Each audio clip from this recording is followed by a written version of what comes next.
मेरे प्यारे छात्रों, सृजन क्लासेस के इस छठे वीडियो लेक्चर में आप सभी का बहुत बहुत स्वागत है। जैसा कि आप जानते हैं, अभी हम लोग दो चर वाले रैखिक समीकरण पढ़ रहे हैं, जिसके अंतर्गत हमने दो चर वाले रैखिक समीकरण का ग्राफीय विधि से कैसे हल किया जाता है उसके बारे में सबसे पहले पढ़ा था। उसके बाद हमने दो चर वाले रैखिक समीकरण को चार अन्य विधियों से कैसे हल किया जाता है उसके बारे में पढ़ा, जिसमें से एक विलोपन विधि था, प्रतिस्थापन विधि, तुलनात्मक विधि और अनुपात निर्णय विधि। इन चार विधियों के बारे में पढ़ा। उसके अलावा आज हम लोग अंतिम विधि पर पढ़ने वाले हैं, जिसका नाम है वज्र गुणन विधि। यह बहुत ही इंपॉर्टेंट मेथड है। जनरली तौर पर हायर क्लास में सॉल्व करने के लिए एक्स या वाई या जेड का मान निकालने के लिए हम लोग ज्यादातर इसी मेथड का प्रयोग करते हैं, जिसका नाम है वज्र गुणन विधि। ठीक है, तो इसमें वज्र गुणन विधि में आप लोग को जनरली तौर पर एक फॉर्मूला याद करने के लिए दिया जाता है, लेकिन यहाँ पर मैं जो समझाने वाला हूँ उसमें आपको किसी भी फॉर्मूला को याद करने का कोई जरूरत नहीं है। बस थोड़ा सा चीज आपको याद रखना है। यहाँ हमने तरीका लिखा हुआ है, उसको बस मैं थोड़ा सा डील करता हूँ, अच्छे से उसको याद रखिएगा। यदि वह चीज याद हो गया तो वज्र गुणन विधि द्वारा दो चर वाले रैखिक समीकरण का हल करना बहुत ही आसान हो जाएगा। ठीक है, तो देखते हैं, इसको डिस्कस करते हैं वज्र गुणन विधि द्वारा कैसे दो चर वाले रैखिक समीकरण का हल किया जाता है। ठीक है, ध्यान देंगे इसको। तो मान लिया जाए इस प्रकार का एक समीकरण है a1x प्लस b1y बराबर c1 और a2x प्लस b2y बराबर c2। इस तरह का कोई समीकरण है। इसको यदि हमको हल करना होगा, x y का मान निकालना होगा, तो क्या करना है? तो ध्यान रखना है कि x का मान निकालना है तो उसके साथ x का कोई भी गुणांक मौजूद नहीं होगा। y का मान निकालना है तो y का गुणांक मौजूद नहीं होगा। और ये हो गया आपका कांस्टेंट टर्म। कांस्टेंट टर्म तीसरा पार्ट में लिखते हैं, तो कांस्टेंट टर्म वाले में कांस्टेंट का मान नहीं होगा। मतलब एक बार x वाले गुणांक को हटाएंगे, एक बार y वाले गुणांक को हटाएंगे और एक बार c1 c2 को मान को हटाएंगे। ठीक है, तीनों बार किसी न किसी को हटाना है। तो हम लोग देखो कैसे वर्क करना है, ये आप ध्यान दो जरा सा। इसमें एक चक्रीय क्रम पर आपको विशेष तौर पर ध्यान देना है। चक्रीय क्रम में आपको साइड में समझा रहा हूं, इसका मतलब क्या होता है। जैसे मान लिया जाए तीन संख्या a b c है, ठीक है, तो a के बाद किसका नंबर है? b का। b के बाद किसका नंबर है? c का। c के बाद किसका नंबर है? a का। तो a b b c c a। मतलब एक जो अंत जिस चीज से हुआ, यदि दूसरे पार्ट में उसी से शुरुआत होता है और उसके बाद उसका जिससे अंत होता है तीसरे पार्ट में, फिर उसी से शुरुआत होता है, फिर उससे जो भी अंत हो अगला में उसी से शुरुआत होता है। तो बी लास्ट में है, इसमें बी शुरू में है, इसमें सी लास्ट में है, सी शुरू में है। तो इस तरह से ये हो गया चक्रीय क्रम। ठीक है, तो चक्रीय क्रम को आप लोग यहाँ पर थोड़ा सा ध्यान देंगे। उसका कुछ सिस्टम यहाँ पर आपको यूज किया गया है। देखिए कैसे यूज किया गया है। फॉर्मूला को केवल आपको अच्छे से समझना है। इसको मैं मिटा रहा हूँ, ध्यान देंगे।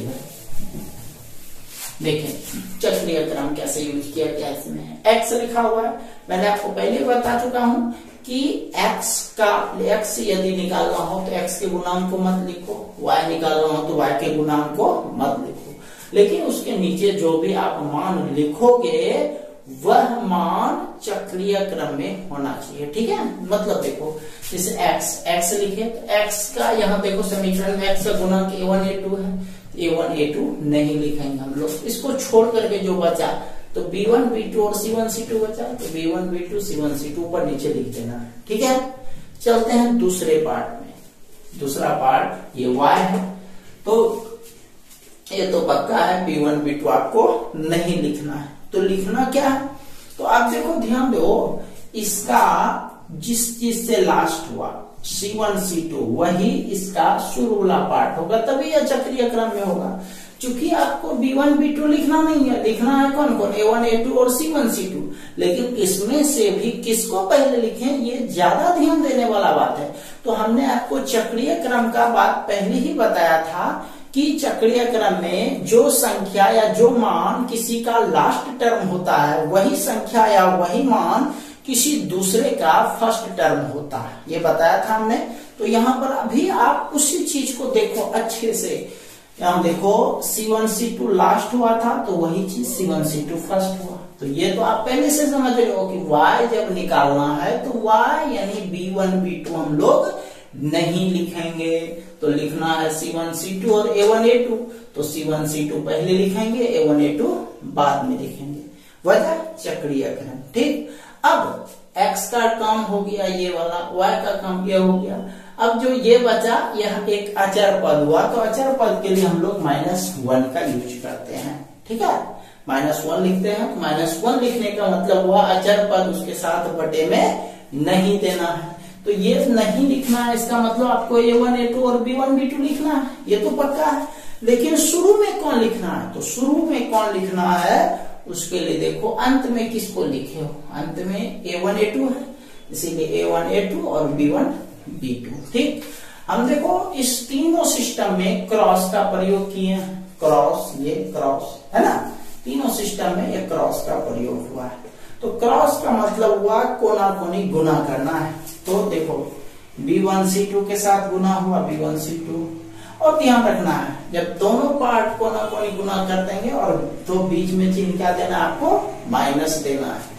तो B1 C2 हो गया, और इधर गुना करोगे तो B2 C1 भी हो गया, और बीच का चिन्ह क्या हो गया, माइनस हो गया। राइट, दूसरे पर चलते हैं, y के साथ चलते हैं, CA हो गया, इधर भी CA हो गया, बस C1 A2 और C2 A1। राइट, तीसरे पर चलते हैं, -1 लिखा, A1 B2 घटाव दिए, फिर ये वाला हो गया A2 B1। राइट, तो कोना कोनी गुना करना है। ठीक है, तो यह चीज आप हमेशा ध्यान में रखना। हालांकि एक चीज और बता दें, ये जो कोना कोनी को गुना करने का प्रक्रिया है, 12वीं क्लास में एक चैप्टर है सारणिक। क्या चैप्टर है, सारणिक। उसमें क्या करते हैं, कोना कोनी गुना करके उसको घटा देते हैं। इसलिए आप ध्यान रखना, जब भी आप ऐसा लिखोगे ये वाला सिस्टम, तो उसको ऐसे कर देना, इस तरह का कर देना। ठीक है, उससे क्या होगा, इससे आपको ये वाला क्रॉस लिखने का कोई जरूरत नहीं पड़ेगा, क्रॉस लिखने का कोई काम है ही नहीं। ठीक है, तो ये हो गया, उसको डायरेक्ट आप ऐसा लिख सकते हो। उसके बाद x का मान निकालना है तो ये उधर चला जाएगा, y का मान निकालना है तो ये उधर चला जाएगा। ठीक है, तो ये तरीका हो गया x और y को निकालने का। तो यहाँ पर हम लिख देते हैं, वैसे x बराबर निकल जाएगा यहाँ से, माइनस दे देते हैं B1 C2 घटाओ B2 C1 whole divided by A1 B2 घटाओ A2 B1, कोमा फिर y का मान निकालना रहेगा, माइनस ये वाला माइनस पहले दे दिए, C1 A2 घटाओ C2 A1 divided by A1 B2 घटाओ A2 B1। राइट, ये x और y का मान निकल गया।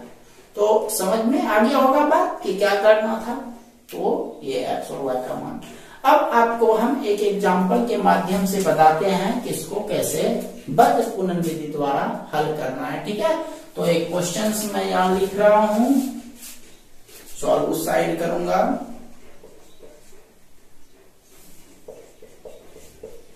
वज्र गुणन विधि द्वारा हल करें। क्वेश्चन है 2x प्लस 3y बराबर 12, 3x जोड़ 5y बराबर ये समीकरण 1 है, ये समीकरण 2 लिखिए। 2x प्लस 3y बराबर 12, 3x प्लस y बराबर 19। ठीक है, इसको सॉल्व करते हैं यहाँ पर।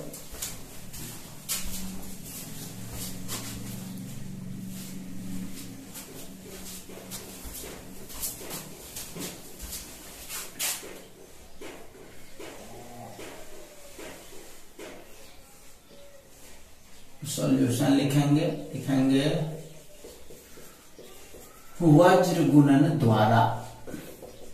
यदि आप ये सूत्र याद कर लिए हो तब तो डायरेक्ट मान बैठा दो, लेकिन यदि आप सूत्र याद नहीं किए हो, देखो b1 b2 ये वाला मान a1 b1 c1 a2 b2 c2 होता है, इस पे आप बैठा सकते हो डायरेक्टली। बट हम डायरेक्टली नहीं बताएंगे, हमको सूत्र याद हमको भी नहीं रहता है, आप लोग करोगे तो मान बैठा सकते हो। डायरेक्टली हम बताते हैं बिना सूत्र को याद किए आपको कैसे बनाना है।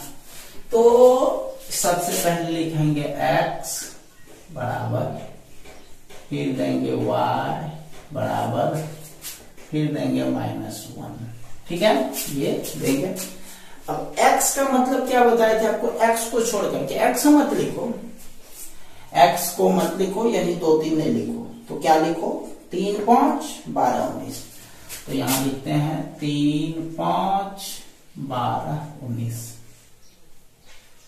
ये ठीक। चलो अब y का मतलब y को नहीं लिखो, y नहीं लिखो तो क्या लिखो 12 19 है, 2 3 है, तो 2 3 भी लिखना है 12 19। तो पहले किसको लिखना है, तो पहले किसको लिखना है उसके लिए हम देख लो भाई, पहले 12 19 से लास्ट हुआ है तो यह शुरुआत 12 और 19 से ही होगा। और आपको चूंकि यहाँ y निकालना है तो y का मतलब y का गुणांक नहीं लिखना है, तो 3 5 नहीं लिखोगे, बचता आपको 2 3 लिखने के लिए। तो यहाँ पर 2 3 दे दो, ऐसे लाइन दे दो, राइट। तीसरा पर आते हैं, या ये टर्म आता है तो इसका मतलब 12 19 इस बार नहीं लिखना है, तो लिखना क्या है 2 3 और 3 5। तो उसमें भी पहले किसको लिखें, 2 3 को लिखें या 3 5 को। तो उसके लिए आप ये देखो कि इसका लास्ट टर्म जो है 2 3 हुआ है, इसका मतलब शुरुआत 2 3 से ही करना पड़ेगा। 2 3 लिखा, और क्या लिखना है 3 5 3 5, राइट।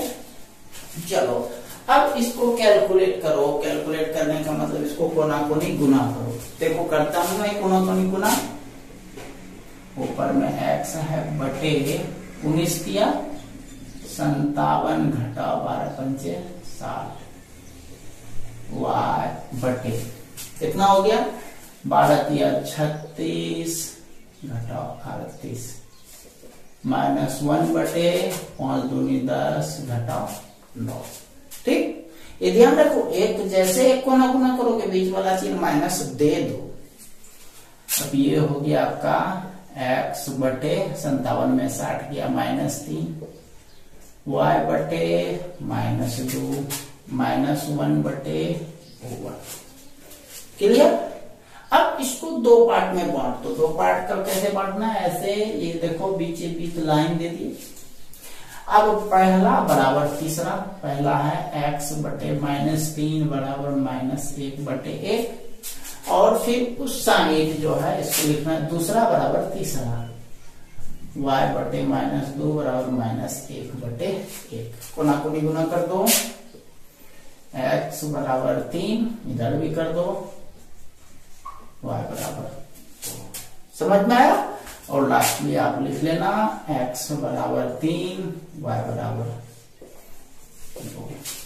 चलिए इसको पूरा कर लीजिए 3 से।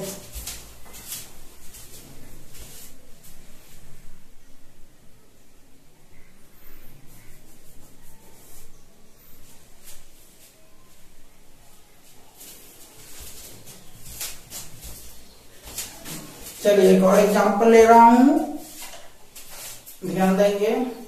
एग्जाम्पल ये पहला था, अब एग्जाम्पल नंबर दूसरा पर चलते हैं, क्वेश्चन नंबर दूसरा पर चलते हैं। ये लिखा हुआ ही रहेगा सूत्र। चलिए क्वेश्चन है 3x -2y बराबर 13, 5x प्लस 3y बराबर 9। ये हो गया समीकरण 1, ये हो गया समीकरण 2।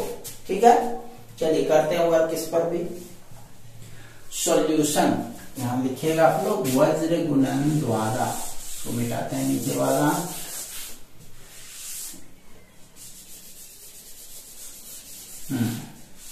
चलो सबसे पहले फॉर्म लिखना हम लोगों को, तो फॉर्म क्या लिखे, x बराबर y बराबर -1। ठीक है, तीनों को बराबर कर दिए। अब x का मतलब हुआ x को छोड़ करके, तो x का मतलब x को छोड़ करके, तो बचता है -2 3 13 9। तो यहां लिखेंगे -2 3 13 9।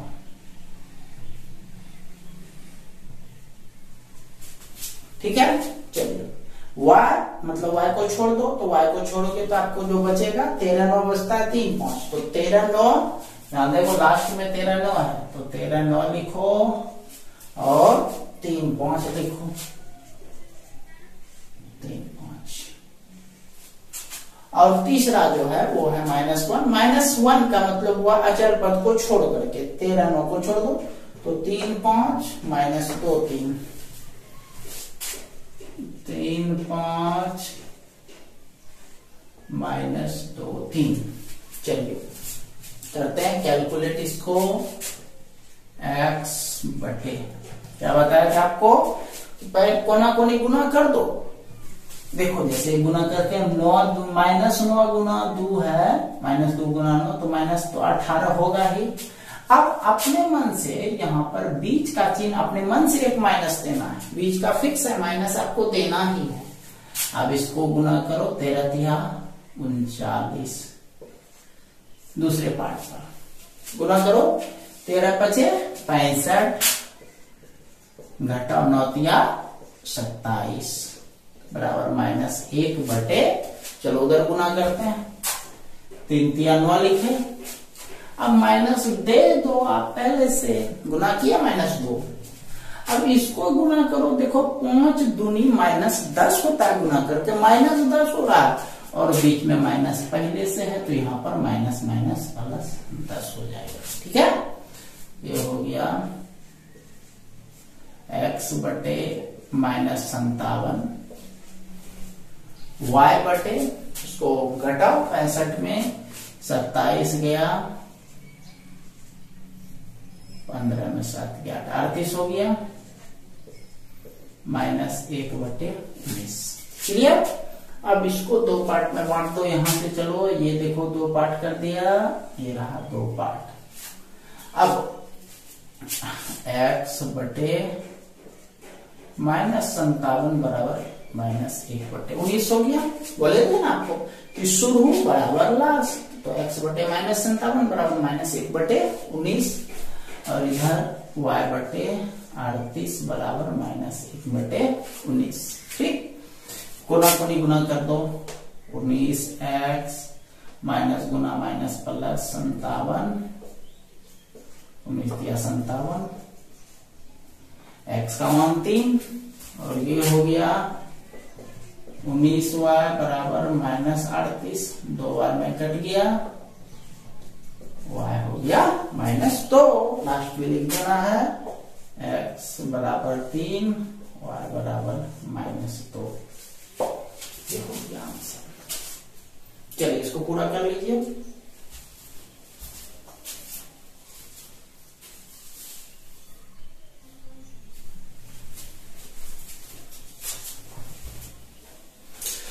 तो ये था आपका वज्र गुणन विधि द्वारा कैसे हल करना है। ठीक है, अब हम लोग चलेंगे एक बहुत ही महत्वपूर्ण पार्ट, जो मैं केवल आज लिखा करके समझा देता हूं, कल आप लोग अच्छे से उसको याद करके आएंगे।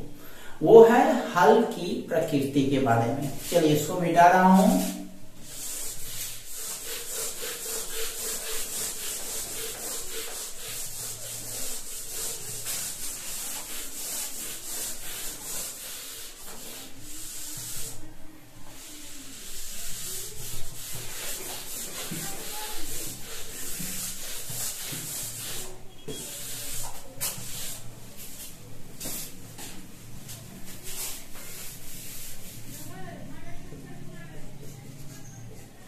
हल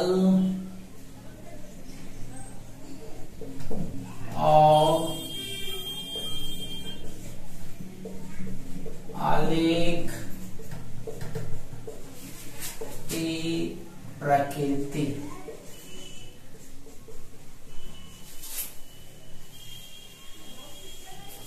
हल और आलेख की प्रकृति मतलब आप किसी समीकरण को देख करके यह बता सकते हो कि उसका हल होगा या नहीं होगा।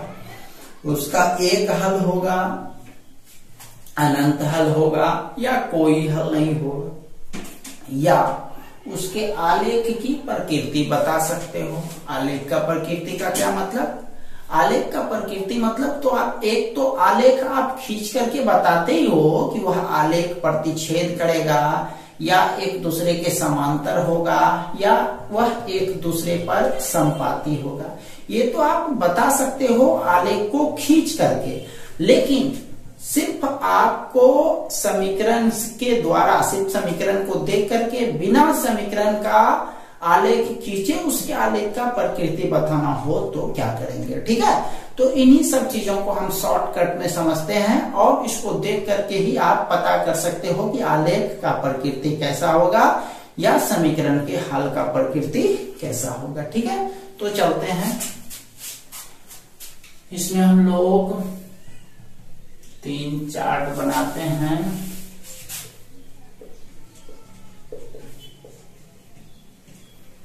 किस प्रकार का होगा तो उसका सिस्टम क्या होगा। तो पहला थीम आपको प्रकार लिखना है,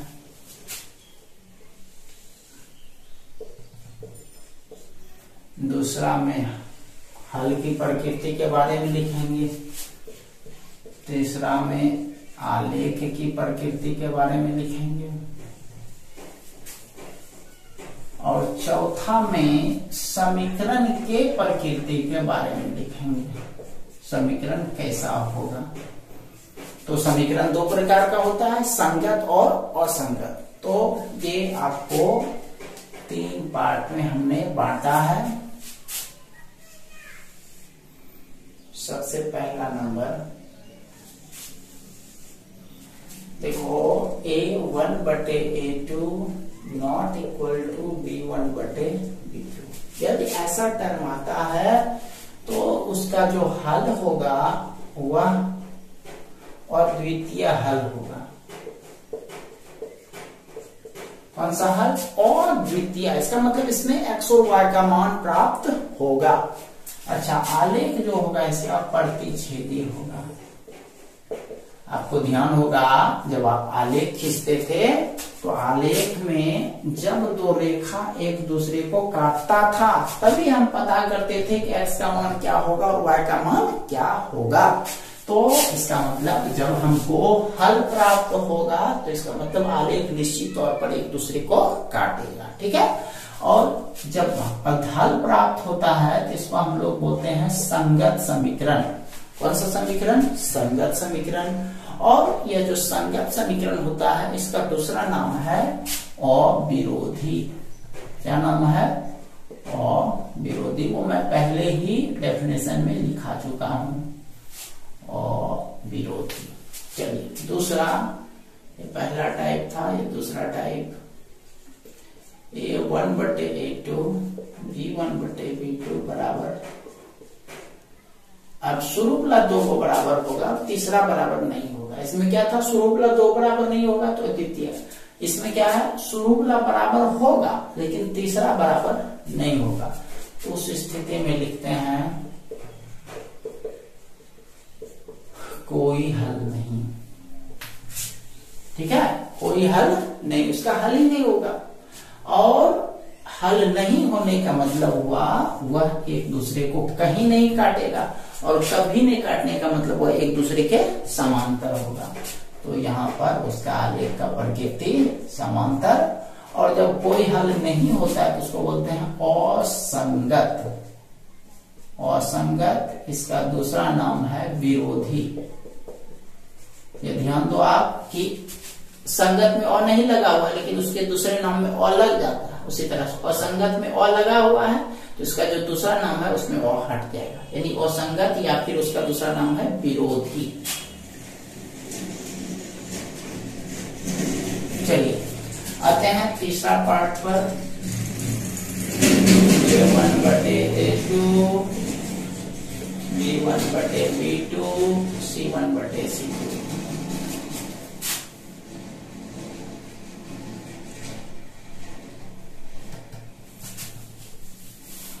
यदि ये तीनों बराबर रहे, ठीक है, तो तीनों बराबर रहे तो वह जो है एक दूसरे पर उसका आलेख चला जाता है, उसको संपाती बोलते हैं। एक ही दूसरे पर आलेख जाने का मतलब हुआ बहुत बार एक दूसरे को काटता, अनंत बार एक दूसरे को काटता। इसका हल का जो प्रवृत्ति होगा वह कौन सा हल होगा? अनंत हल होगा। और इसका जो आलेख होगा वह क्या होगा? संपाती होगा, एक दूसरे पर जाएगा। और तीसरा पार्ट समीकरण का अर्थ क्या होगा? जब हल प्राप्त हो, चाहे वह अद्वितीय हल प्राप्त हो चाहे अनंत हल प्राप्त हो, तो उस कंडीशन को हम लोग बोलते हैं संगत, संगत या फिर अविरोधी। ठीक है, तो ये आपको चार्ट याद करके आना है कल अच्छे तरीके से।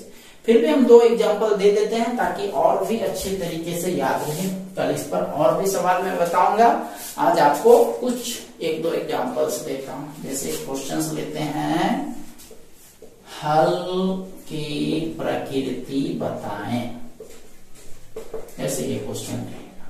ये बोर्ड एग्जामिनेशन में पूछा ही जाता है इस टाइप का क्वेश्चन, इसलिए ध्यान से समझिएगा। 5x - 3y = 12, 4x - 12 y = 8, जैसे ये वाला सवाल है। ठीक, इसको सॉल्व करता हूं मैं। देखो सॉल्व कैसे करना है। ये क्वेश्चन यहाँ बगल में मैं सॉल्व कर रहा हूँ सॉल्यूशन। देखो सबसे पहले आप A1/A2 निकाल दो। A1/A2, A1 मतलब कितना हुआ? ये x को, और x का जो गुणांक है वो A1/A2 होता है 5 और 4। यहाँ लिखेंगे 5/4। ये कटने वाला नहीं है तो इसे छोड़ दो। फिर B1/B2 उसके जस्ट नीचे निकाल देते हैं। B1/B2, देखो रिजल्ट B1/B2। B1 y का गुणांक यानी -3 - 12, तो लिखेंगे -3/- -12 कट गया, 3 चौके 12, ये हो गया 1/4। ठीक है, अब देखो क्या ये दोनों मान बराबर है? क्या यह दोनों मान बराबर है? यदि बराबर नहीं है तब हम लोगों को आगे बढ़ने का कोई काम नहीं है। तो देखो वो 5/4 है, वो 1/4 है, तो दोनों बराबर है ही नहीं।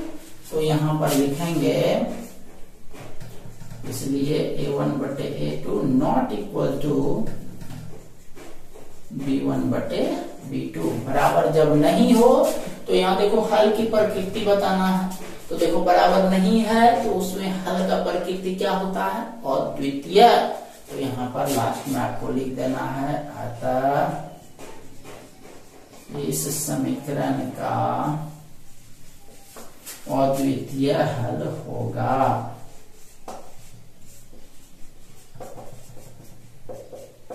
ठीक है, इस समीकरण का अद्वितीय हल होगा। इसको लिख लो आप लोग जल्दी से।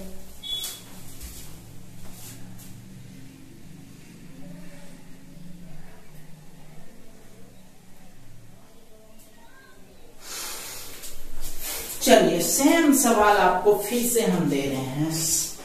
हल के बाद मान लिया जाए यही क्वेश्चन रहता। दूसरा क्वेश्चन आप देख लो, आलेख की प्रकृति बताएं। ठीक, तो ये दूसरा क्वेश्चन है, आपका पहला क्वेश्चन था।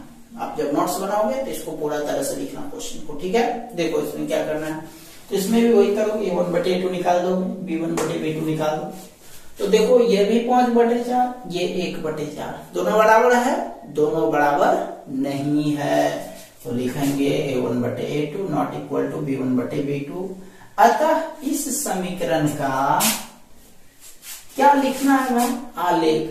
तो देखो इस कंडीशन में आलेख कैसा होता है? प्रतिच्छेदी होता है। यहाँ लिखेंगे अतः इस समीकरण का आलेख प्रतिच्छेदी होगा। इस समीकरण का आलेख क्या होगा? प्रतिच्छेदी होगा। समझ में आ गया सबको? तो ये था आपका दूसरे सवाल का सिस्टम। एक और एग्जांपल दे रहा हूं, फिर से एक और क्वेश्चन। हल की प्रकृति बताएं। एक और क्वेश्चन, लास्ट क्वेश्चन है आज का। 6x - 2y बराबर -5 माइनस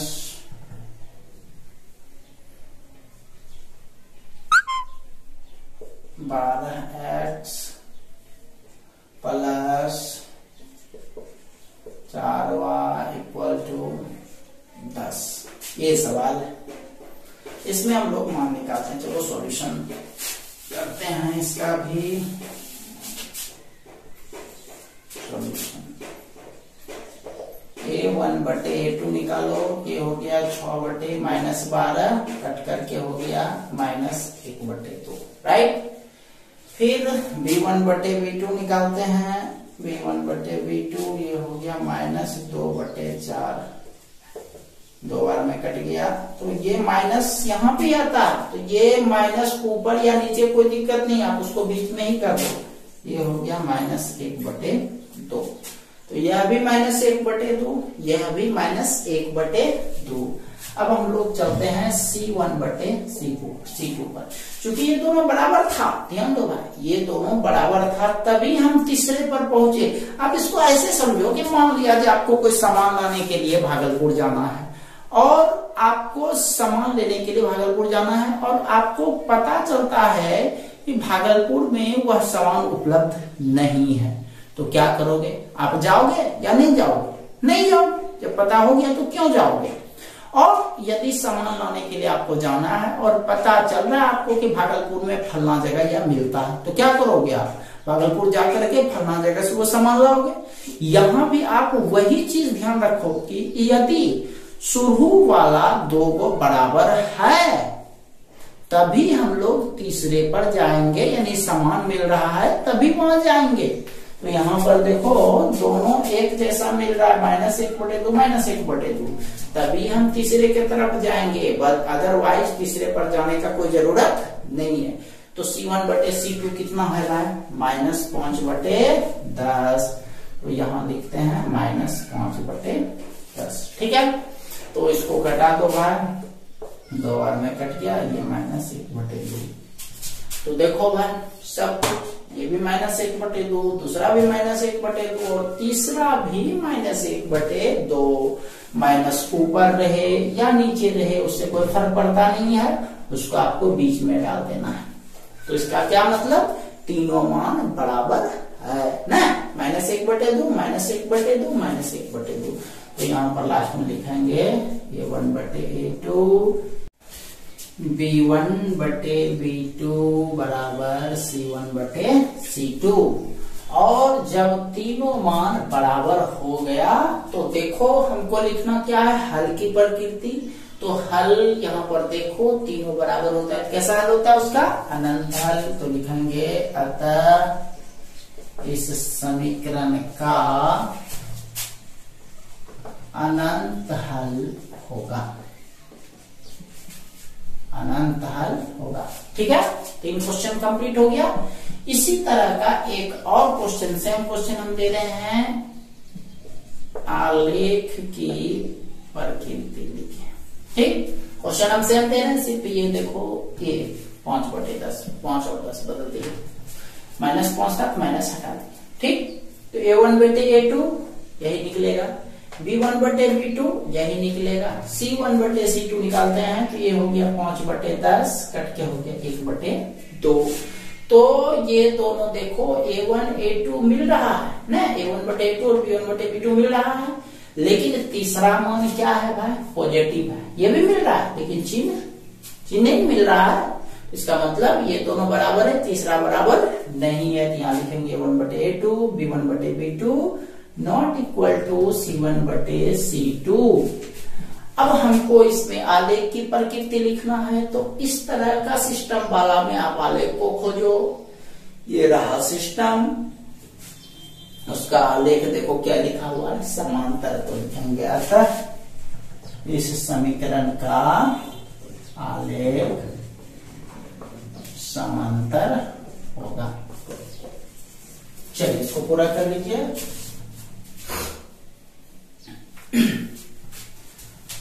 चलिए अब कुछ वर्क पर चलते हैं हम लोग। इसको मिटा रहे हैं, वर्क आप लोग लिखिए।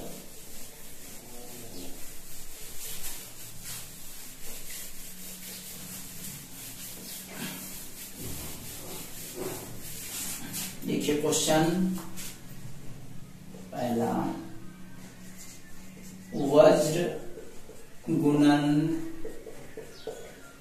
द्वारा हल करें। ठीक, वज्र गुणन से एक सवाल, दो सवाल देंगे, इसमें हल करना है। इसका पहला नंबर क्वेश्चन, 5x - 3y बराबर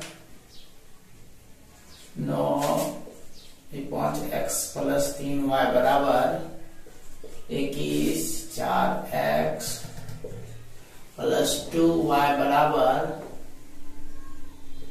16। दूसरा, 3x - 2y बराबर 5, 4x - 3y बराबर 6। क्वेश्चन नंबर तीसरा, 2x + 3y बराबर 15, 5x - 2y बराबर 9। ठीक है, तीनों को आप किससे बनाएंगे, वज्र गुणन से। क्वेश्चन नंबर दूसरा, 5 विधि से हल करें। 5 विधि, एक ही सवाल को 5 विधि, आप लोग 5 विधि पढ़ चुके हो। विलोपन विधि, प्रतिस्थापन विधि, तुलनात्मक विधि, अनुपात निर्णय विधि और पांचवा आज वज्र गुणन विधि। तो 5 विधि से आपको एक सवाल बनाना है। ठीक है, क्वेश्चन है 3x + 4y बराबर 17, 5x + 2y बराबर 19। ठीक है, तो इसको आप लोग 5 विधि से पूरा कर लेंगे। अब नेक्स्ट क्वेश्चन लिखिए, हल की प्रकृति लिखें। इसका पहला नंबर क्वेश्चन, 5x - 2y बराबर 12, 10x + 4y बराबर 24। पूरा कर लीजिएगा इसको। क्वेश्चन नंबर दूसरा, 3x - 2y बराबर 16, -6x + 4y बराबर -32। हल की प्रकृति। और आज का लास्ट सवाल लिखिए, आलेख की प्रकृति लिखें। आलेख की प्रकृति लिखें। पहला नंबर, 4x - 2y बराबर 7, 5x - 3y बराबर 8। क्वेश्चन नंबर दूसरा, 7x - 2y बराबर 12, 14x - 4y बराबर -24। ठीक है, तो इन सारे सवालों को आप लोग कंप्लीट कर लेंगे। और कल हम लोग जो आज आपको चार्ट बताए थे उससे संबंधित कुछ अदर सवाल पर डिस्कस करेंगे। वो चार्ट आप लोग अच्छे से याद करके आइएगा। ठीक है, तो इसी के साथ आज का क्लास समाप्त होता है। मिलते हैं हम लोग कल एक नए वीडियो लेक्चर के साथ। तब तक के लिए आप सभी का बहुत बहुत धन्यवाद।